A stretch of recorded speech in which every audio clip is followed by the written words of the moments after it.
Hey everyone, today we're in Isaiah chapter 9. The people walking in darkness have seen a great light. On those living in the land of deep darkness, a light has dawned.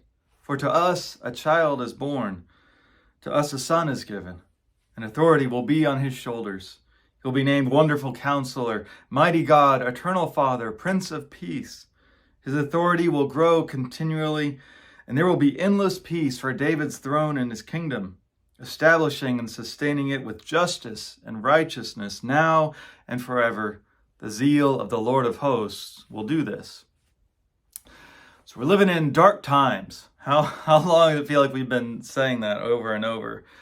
Dark means a lot of things.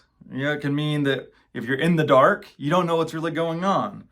There's the unknown of what's happening now, what might be happening in the future. Or in the dark means you don't really know what's right.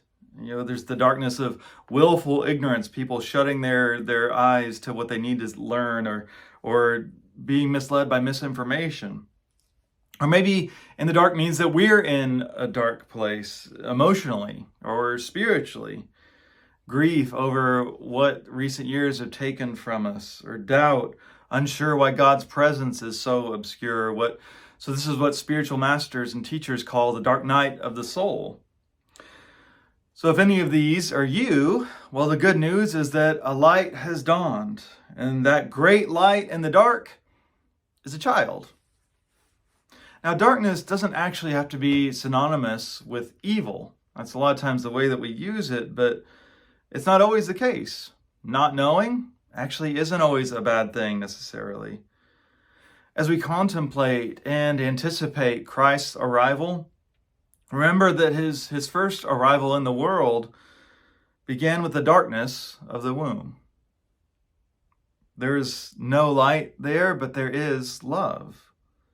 God was growing in the dark, waiting for the fullness of time to be born. And so what that means is that even now, God may be obscure, but that doesn't mean that God is gone. That doesn't mean that there is no love.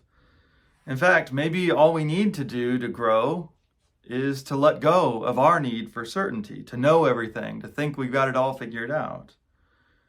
Perhaps the mystery of the incarnation is that when we submit to the dark, that's when we see the light.